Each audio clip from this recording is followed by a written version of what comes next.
বন্ধুরা, তোমরা দেখছো চীনামাটির পাহাড়। আমি একটু বলতে চাই এই রহস্যময় পৃথিবী সম্পর্কে। পৃথিবীতে কত না পাহাড় রয়েছে, সেরকমই আরেকটি পাহাড় হচ্ছে চীনামাটির পাহাড়। পৃথিবীতে অজানা অচেনা রহস্যময় এই পৃথিবী। সেই পৃথিবীর বুকে আমাদের ছোট্ট এক বাংলাদেশ। এই ছোট্ট বাংলাদেশে রয়েছে কত না সৌন্দর্য, মধ্যে একটি চীনামাটির পাহাড় অত্যন্ত সুন্দর। এটি অবস্থিত নেত্রকোনা জেলায় বিজয়পুরে। আমরা ঘুরে দেখেছিলাম এই চীনামাটি পাহাড় এবং এই পাহাড়ের পাশে যে লেক, অত্যন্ত সুন্দর, অত্যন্ত সুন্দর। মানে এই পাহাড়টি আসলে সবকিছু ভাষা দিয়ে ব্যক্ত করা যায় না। বিশেষ করে সৌন্দর্য কখনো ভাষা দিয়ে ব্যক্ত করা যায় না। তাই আমি বলবো তোমরা ঘুরে দেখো সারা পৃথিবী। যদি সেটা না পারো, অত্যন্ত আমার এই ছোট্ট বাংলাদেশটুকু একবার ঘুরে দেখো। তোমাদের খারাপ লাগাটা ভালো লাগবে, অত্যন্ত ভালো লাগবে। অজানা কখনো পাহাড়ে যাও, কখনো সমুদ্রে যাও, কখনো এইরকম চীনামাটির পাহাড়ে যাও। কি সুন্দর সাদা মাটি, ধপধপে সাদা মাটি, চীনামাটি। তোমরা জানো চীনামাটি প্লেট হয়, কিন্তু এইরকম মাটি দিয়েই প্লেটগুলো তৈরি করা হয়। এটি একটি মূল্যবান মাটি। এটি আমাদের বাংলাদেশের একটা খনিজ সম্পদ। শুধু সম্পদ না, এটি আমাদের সারা পৃথিবীতেও এই সম্পদের তৈরি করা পণ্য রপ্তানি হয়। ঘুরে দেখিয়েছিলাম পাহাড়ের চারপাশটা, প্রত্যেকটা জায়গায় ঘুরে দেখেছিলাম। ভিডিওতে হয়তো তোমরা ছোট মনে করতে পারো, কিন্তু এর উপরে উঠতে অনেক কষ্ট, অনেকটাই উঁচু। তাই তোমরা যদি সময় পাও, একবার নেত্রকোনা জেলায় ঘুরে বেড়াবে। আমরা শুধুমাত্র চীনামাটি পাহাড়ই দেখাচ্ছি না, এরপর আমরা আরও অনেক কিছু দেখাবো।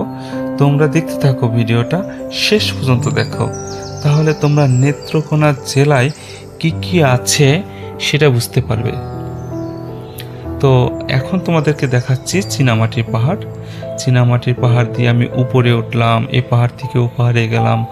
মানে প্রায় 1 থেকে 1.5 ঘন্টা অত্যন্ত পাহাড়ের উপর দিয়ে হেঁটে বেরিয়েছি এবং পাহাড় ঘুরে ঘুরে দেখেছি। আমাদের সাথে যারা সঙ্গী ছিল সবাই মোটামুটি পাহাড়ে ঘুরেছে।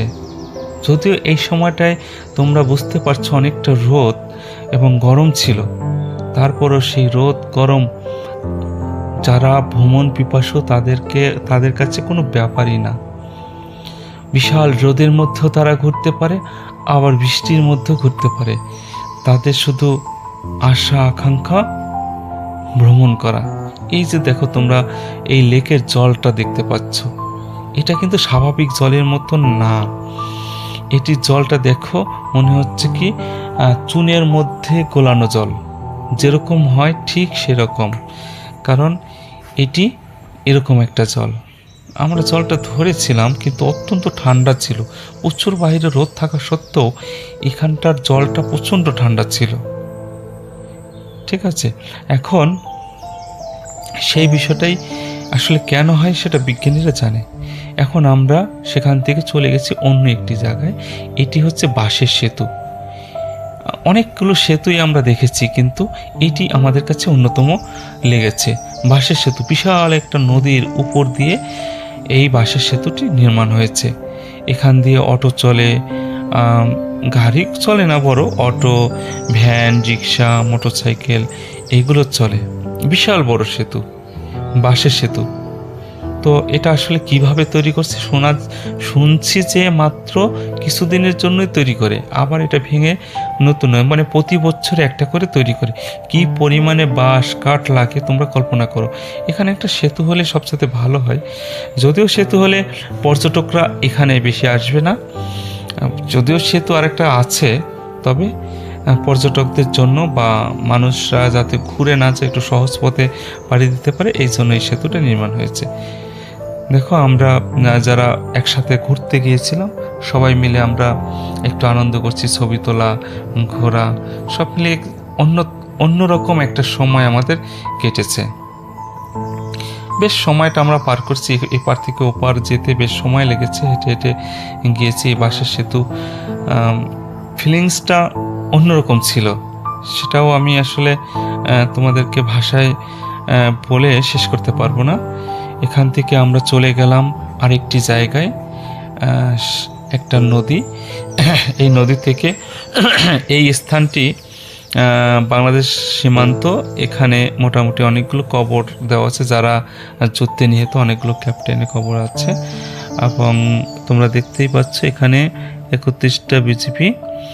আর এখানে যে ব্যক্তিগুলোর নাম দেখতে পাচ্ছ, এখানে তাদেরকে এসে সমাহিত করা হয়েছিল অনেকগুলো ব্যক্তি, সেগুলো দৃশ্যই দেখতে পাচ্ছ। তো এগুলো আমি বর্ণনা করলাম না, ভিডিওতে দেখে নেবে। তো এখানে যাওয়ার উদ্দেশ্য হচ্ছে এই যে নদীটার ওই পারটা দেখতে পাচ্ছ, ঠিক ইন্ডিয়া, এতটা কাছে আমরা ভারত বাংলাদেশ। ভারতের ঠিক ওই যে আসাম না মেঘালয়, এটা এই মেঘালয়ের ওপার দিয়ে দেখি ইন্ডিয়ার মানুষজন চলাচল করতেছে। শুধুমাত্র এইটুকু নদী দৌড় দিয়ে গেলেই ইন্ডিয়া, কিন্তু সম্ভব না। ওই পারে বিজিবিরা থাকে, ওই পাশে ওদের বলা হচ্ছে বিএসএফরা থাকে। তো ছোট ছোট টিলা আছে, সুন্দর সুন্দর টিলা, এগুলো ঘুরে বেড়ালাম। শালবনে ঘেরা, এখান থেকে ঠিক ছোট ছোট মন্দির, অনেক কিছুই আছে এর চারপাশটা। দেখো ছোট ছোট টিলা, মানে টিলা কেন বলা হয়, পাহাড় থেকে ছোট ছোট অংশ যেটার উপরে ওঠা যায় স্বাভাবিকভাবে, এগুলো হচ্ছে টিলা। জাস্ট পাহাড় না, সমভূমির উপরে হঠাৎ করে একটু পাহাড়ের মতো দেখতে, বড় পাহাড় না, ছোটও পাহাড় না, এগুলোকে মূলত টিলা বলা হয়। এখানে বেশ টিলা রয়েছে, আমরা সেই টিলাগুলোর উপরে ঘুরলাম। উপরে উঠলে চারপাশটা খুব সুন্দর দেখায় এবং চারপাশগুলো ঘুরে বেড়ালাম। বেশ একটা সময় কেটে যায় এই স্থানটিতে ঘুরে।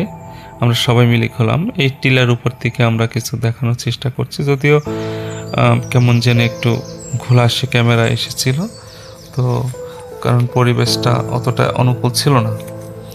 তো তারপরে আমরা এখান থেকে এই যে নদী, এটা কিন্তু বর্ষাকালে অনেক জল হয় এই নদীতে।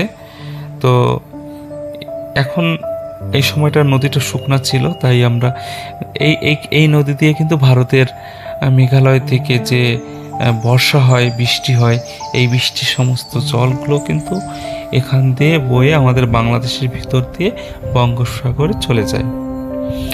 তো এই যে দেখছো, এরা ইন্ডিয়ার মানুষ, ওই পারে ওরা পাহাড়ের উপর দিয়ে চলে যাচ্ছে, ওখান দিয়ে রাস্তা আছে, তারা পাহাড়েই থাকে হয়তো। এটা ইন্ডিয়ার মানুষ, তবে ওরা চাইলে এদেশে আসতে পারে না, আবার আমরাও চাইলে ওই দেশে যেতে পারি না, কারণ মধ্যে একটা ছোট নদী পার হতে হয়, আর বিএসএফ থাকে। বিএসএফের হাতে ধরা পড়লে অবৈধ প্রবেশকারী হিসেবে জেলে পুরে দিতে পারে অথবা হত্যাও করে ফেলতে পারে। এটা আসলে তাদের ব্যক্তিগত ব্যাপার রয়েছে। তো ভালো লাগছে, আমরা ঠিক কাছে ওনাদের সাথে হাই হ্যালো ইশারা দিয়ে কথা বলতে পেরেছি। ওরাও আমাদের বাংলা ভাষা বোঝে, আর যেহেতু আমাদের বাংলাদেশের পাশেই, আমরা সেখানে ঘুরেছি। এখন আমরা যেখানে আছি এই জায়গাটাকে বলা হয় চরডিঙ্গা। চরডিঙ্গা বলার কিছু কারণ আছে। শোনা যায় যেখানে চাঁদ সওদাগরের যে নৌকার বহর এখানে ডুবেছিল, এবং সেই হিসেবে নাকি এই পাহাড়গুলো তৈরি হয়েছে। দূর থেকে যদি ড্রোনে দেখা যায়, ঠিক ওই যে নৌকার বহর যেভাবে ওরা চলাচল করছে সেই রকম দেখতে লাগে। এটা হচ্ছে চরডিঙ্গা নামে পরিচিত, নেত্রকোনা জেলার বিরিশিরিতে অবস্থিত। এর প্রাকৃতিক সৌন্দর্যটা অনেক সুন্দর। আমরা ঘুরে বেরিয়েছি এবং দেখেছি এই জায়গাগুলো। আসলে নেত্রকোনা জেলার বিরিশিরি অত্যন্ত সুন্দর। চারপাশটা যখন আমরা গাড়িতে করে গিয়েছিলাম, এর চারপাশটা এত সুন্দর প্রাকৃতিক সৌন্দর্য, মানে অভাবনীয়। যদিও এখানকার পাহাড়গুলো ঠিক ভারতের পাশেই, আমরা ঠিক ওইখানে গিয়েছিলাম। তোমরা ভিডিওতে দেখো ওই যে চরডিঙ্গা পাহাড়গুলো। এখানে অনেক পর্যটকরাই প্রতি বছর আসে বাংলাদেশে একটি পর্যটন কেন্দ্র হতে পারে যদি সরকার একটু নজর দেয়। এই জায়গাটায় অনেক মানুষ ঘুরতে পারে। আমরা পড়তে পড়তে ঘুরেছিলাম।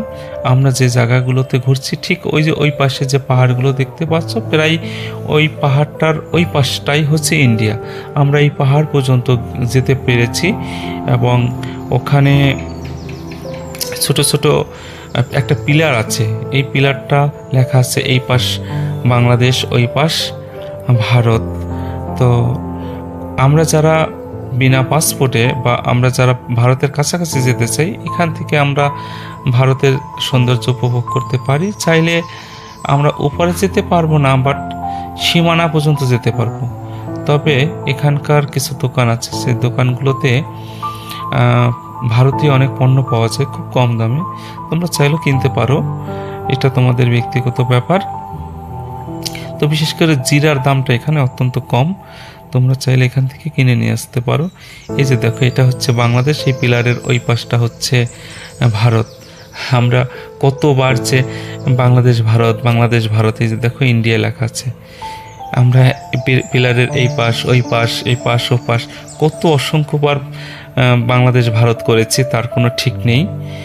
তো এটা একটু আনন্দ, যদিও আমি ঠিক বলতে পারবো না আসলে কি এই পিলারের এপার ওপার বাংলাদেশ ভারত কিনা, বা এটা পর্যটকদের আকর্ষণের জন্য তৈরি করছে কিনা, এটা আমি ঠিক বলতে পারবো না।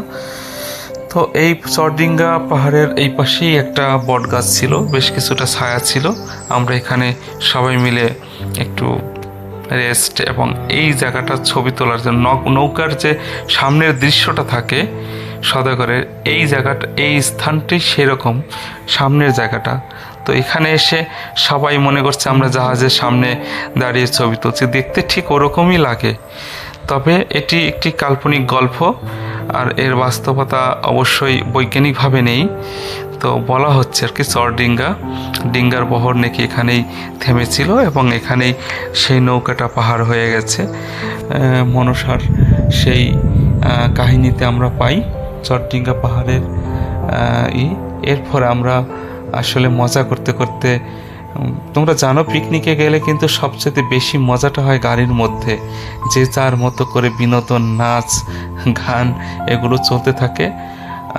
কপিরাইটের ভয়ে তোমাদের নাচের সাউন্ডটা আমি দেখাতে পারছি না, তো এই জন্য আন্তরিকভাবে দুঃখিত। দেখতেই পাচ্ছ কোনো না কোনো গানে সবাই কীভাবে আনন্দ করছে। আর আসলে এইখানে যারা ট্যুর করতেছিল এই টিমে, এখানে সবাই খুব হ্যাপি ছিল। আমি খুব একটা ছোট্ট মানুষ ছিলাম এর মধ্যে। আমার প্রফেশন যদিও একটা সম্মানের প্রফেশন, তারপরও বলবো সমাজসেবার অফিসার বিশ্বজিৎ বৈদ্য নাদিম ওই যে দাঁড়িয়ে আছেন, ওনার মনে কোনো অহংকার নেই।